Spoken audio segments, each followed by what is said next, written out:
Hey there, it's the Wandering Wind coming to you again with another gaming video, and today I'm going to be playing Shin Megami Tensei 4.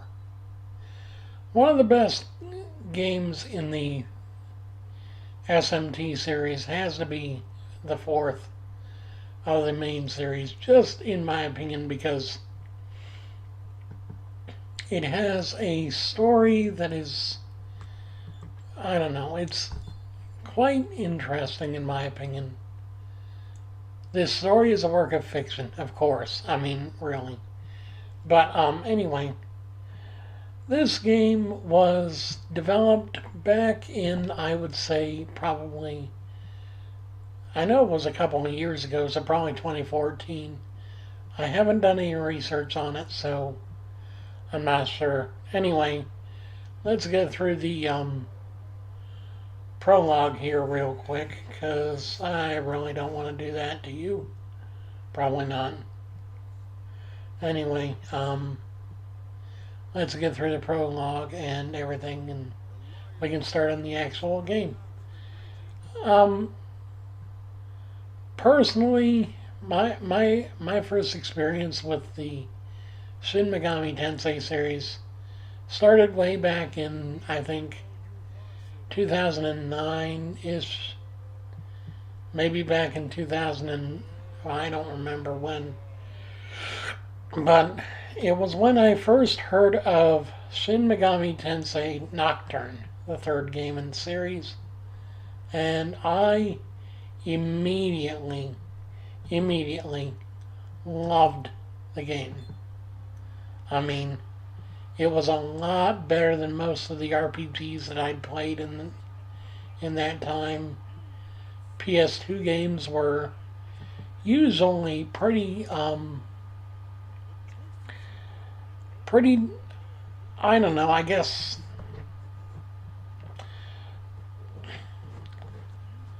less detailed than they are now. I mean, they weren't as sophisticated, I would say. But Shin Megami Tensei Nocturne came around. I started playing it, and immediately I saw a complete 180 in the way I viewed any and all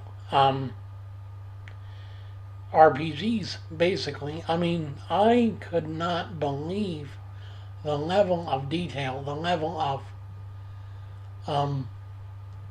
just overall quality that there was in a game from the PS2 era. I mean, you remember the PS2, it was horrible. Some of the games barely had any kind of storyline or anything to it.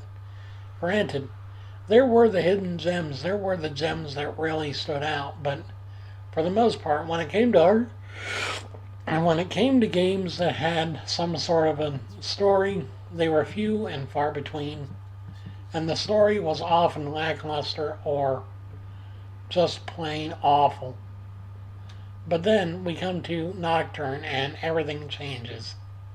Now, fast forward to 2016, the year in which I first received the I received SMT4 in, I think it was a couple of years ago, well, last year, I believe. So it was 2015. It was the year I finally came into possession of Shin Megami Tensei 4. And I began playing it, and I thought to myself, there's no way this can be as good as Nocturne. No way. I've played the Persona series. I've tried out the Soul Hackers series, and it just didn't seem to be any good. But I started playing this, and all of a sudden I'm like, wait a minute, this is even more like Nocturne than Nocturne was, because it's got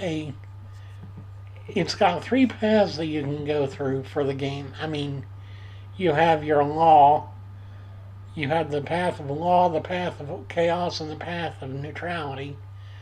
And then I'm assuming you also have your true demon path, like in the previous title, but I'm not sure. I mean, it could be completely different.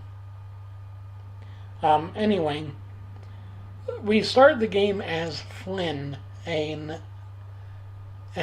up-and-coming boy who aspires to become a samurai for the Kingdom of Mikado, which is evidently based on ancient Japanese culture, and as we find out later in the game, is actually built upon the ruins of the old world Tokyo after the destruction of the world through the conception, which basically makes this a direct sequel, I guess, to Shin Megami Tensei 3 Nocturne, which is awesome in my opinion. I mean, we finally have a direct sequel to one of my favorite games on the PS2. And it doesn't suck. I mean, granted, we had a link in, what was it? Not Persona, but the other one, Digital Devil Saga. We had a cameo appearance from the Demi-Fiend in that game, but other than that, there hasn't been a direct sequel until we got Shin Megami Tensei 4 in 2014, I believe, maybe 2015. I'm not sure exactly. Oi, oi, wake up!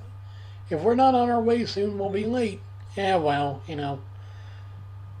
But RPGs have definitely come a long way since the days of the original Final Fantasy and even the new Final Fantasies. I mean, granted,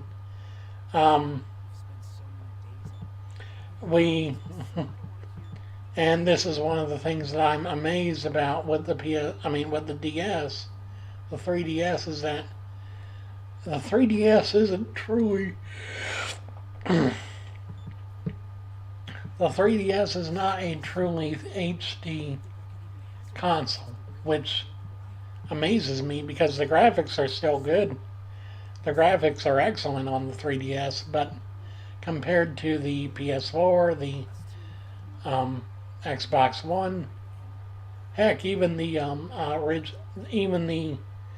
PS Vita, the graphics comparison is, well, most people would say laughable. I would say noticeable.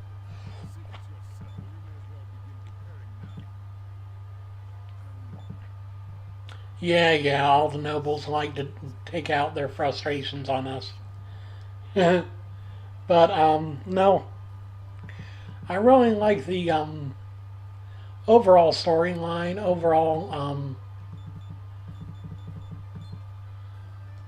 the overall gameplay mechanics of just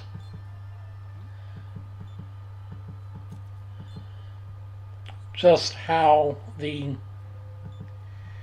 game looks, the game feels, and as you will see later, how the game actually functions. And this is why I wanted to do this for a Let's Play through a DS game, because to be honest, if I were to do a Let's Play of any other game, I would probably be disappointed in the final result, mainly because I don't like the way that I don't like the way that the 3DS games kind of tend to look, or I don't know.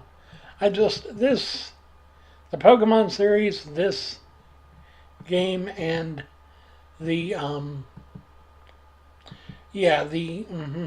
trying to think of it.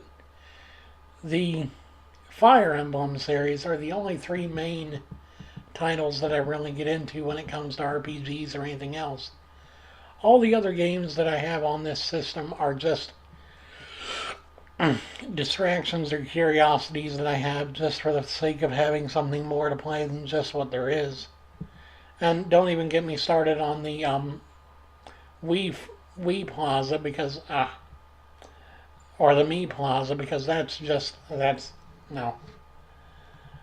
Anyway, what do you guys think of the new 3D? I mean, the new console coming out, the Nintendo Switch. I made a review of that, and I'll leave a link to that video in the end card. But I, for one, thought that the reveal of the Switch was lackluster. I mean, we already knew a lot about what was going on with the system anyway, so it wasn't that much of a surprise. I mean, you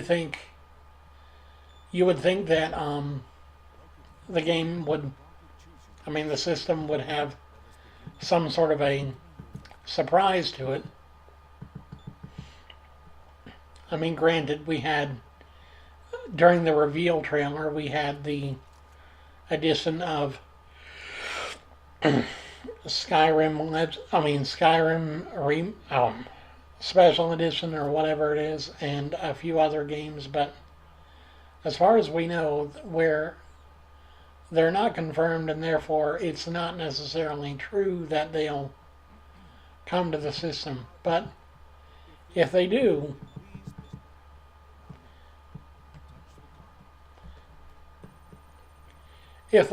then it will be an interesting, very interesting thing, in my opinion, because frankly, I would love to see a console level game come to a handheld platform for the first time in, well, since the PS Vita, and frankly, the PS Vita, everyone's in accord that the PS Vita was a flop, mainly because the Vita overextended itself. It had the quality, it had the AAA titles, it had all that, but the thing is, it had too many aspirations, it had too many hopes, it had too many dreams for what it could be, and what it ended up being was less than practical, less than applicable, I guess. Just less, yeah.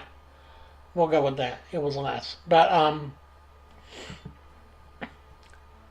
no, the level of detail in the Shin Megami Tensei series, especially the latest games, the later games, I mean, granted, the Persona series I'm not a big fan of, but if I ever get my hands on Persona, any of the Persona games, I'll try them. Won't necessarily like them. Probably won't exactly play them a lot, but fortunately, at least they'll be there. But I just, it's an interesting experience knowing that, yeah, knowing that your whole series, it must be an interesting experience knowing that the series you built out of basically nothing ended up being one of the most popular ones that you see today. I mean, the same holds true for the Final Fantasy series because Square, back in the day, Square basically was basically trying to give their last hurrah with the original Final Fantasy, and yeah, they ended up finding out that their game was extremely popular, and they ended up going on to succeed super well. And so today we have games like Final Fantasy 15. We have the Kingdom Hearts series, which is heavily integrated with the Final Fantasy world, thanks to the engaging mind of I forget the name. I forget his name. Please don't kill me in the comments section. But I don't remember his name. I just remember that he's one of the most impressive, I guess, um, people in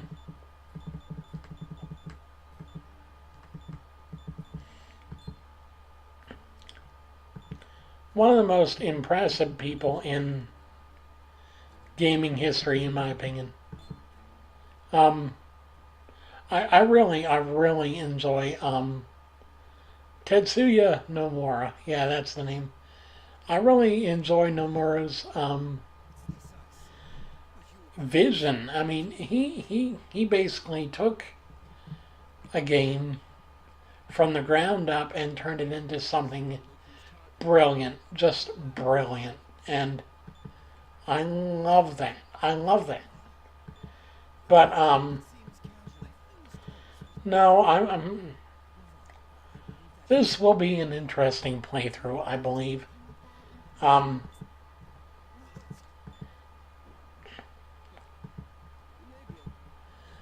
I'm I'm just trying to get through the prologue here because I mean, if you don't do the prologue, then you're kind of screwing yourself as far as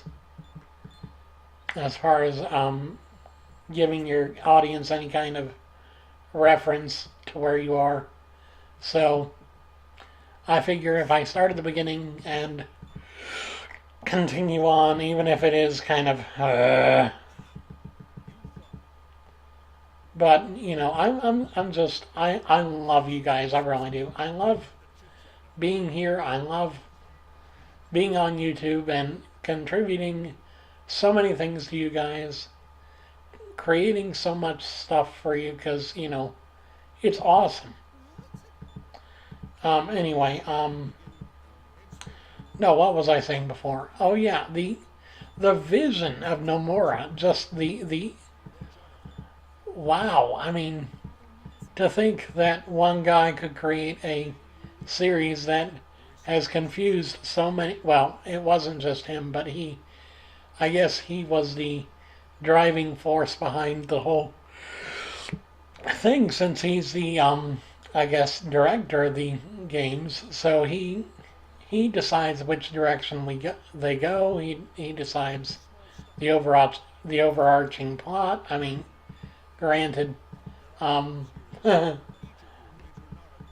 granted there are quite a few people who complain about the side games other than maybe Dream Drop Distance and Birth by Sleep, but I think the only reason why people don't complain about Birth by Sleep is because everyone loves the idea of playing as more than one character.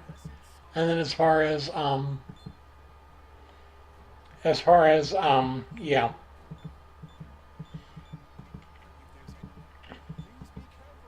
as far as I'm trying to think. Oh yeah, as far as 3D, it's mainly just because 3D was the only game really released on the 3DS for Kingdom Hearts. So it was an interesting thing. Um, let's see, what should I get? Well, the only thing I can get is healing water, so why not get some more of that? Um, anyway, I just, you know, the fact that the Kingdom Hearts series has become, well, and really, if you don't have a roadmap, you can't follow the timeline, really. I mean, and who knows what's going to happen in the future with the Kingdom Hearts 3 coming out. I mean, personally, in my opinion, I have an interesting theory about Kingdom Hearts 3 that I'm going to see about maybe putting up, maybe. But you never know. I mean, I might not. Oh, come on. Really? I have to go here. But, I I have a theory that the only way that Xehanort is going to be able to be defeated is by having Sora claim the power of Kingdom Hearts in order to keep it in the hands of the good and away from the hands of evil. I believe that in the first game, Sora was told he is the one that will open the door. It wasn't talking about the door to darkness. It wasn't talking about the door to light. It was talking about the door to the true Kingdom Hearts. Sora will be the one to open the door and claim the power of Kingdom Hearts in order to set right the order that was basically unbalanced in the beginning. I mean, we need to understand that on one hand, Xehanort is right. Light cannot exist without darkness. So, in the end, proceed, sir. In the end, I believe that the balance between light and darkness needs to be restored, just not in the way that Xehanort wants it, because he basically wants to unbalance it, but in favor of darkness instead of light. I think that's basically how he's going about it. Anyway, darn muscle memory. I'm used to pressing the top button to open the menu. Anyway, this has been an awesome experience with you guys. I hope you guys continue to tune in. I will be doing a Let's Play of SMT4 every week. And I will also be doing a Let's Play of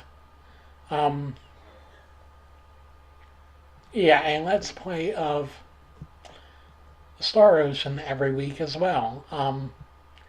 I will try to also, when I get... In fact, I might end up putting SMT on hold next month or the month after, because I'm going to be getting Pokemon, either Pokemon Moon or Pokemon Sun for my Christmas this year. And I will also see about doing some Let's Plays of Pokemon Go as well, because I'm going to be getting a better phone so that I can get, so that I can do Pokemon Go and take it out on the road, so to speak. And I do believe that you can use screen capture apps to, record your gameplay on Android. Anyway, thank you guys for watching. I hope you guys have an awesome day. This has been an extremely, extremely enjoyable experience. Although my neck is not thanking me because I've had to hunch over this whole time. But that's just one of the non-perks of being a gaming YouTuber. Sometimes you end up in uncomfortable positions. But anyway, this has been The Wandering Wind. I thank you guys for watching. I hope you guys have an awesome day, and I hope you guys continue to watch my videos. I will leave links to an optimized video personally for you, as well as a link to my latest video on the end card, as well as a link to my Patreon. Please go ahead and check it out. As well as I also have a Tumblr blog now that I will link down in the description, and a Anyway, thank you guys for watching. I hope you guys have an awesome day. This has been awesome. Just listening to you guys and watching you guys and everything else. It's been fun. I've really enjoyed it.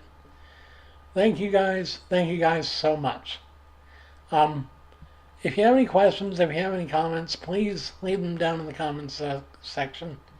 If you guys want to see more, please hit that like button so I know what you guys do like and what you don't like. And as always, if you really like my content, if you watched any of my other videos and like them, please subscribe for more, because I do this every day. I really do. Anyway, just hoping that you guys are enjoying the rest of your day. Have a great Thanksgiving. I will probably not be uploading anything tomorrow just because it's going to be a day for family, not a day for work. And good luck with Black Friday and Cyber Monday because, oh boy. Um, yeah. You guys have an awesome day. I will see you again very soon. Bye-bye.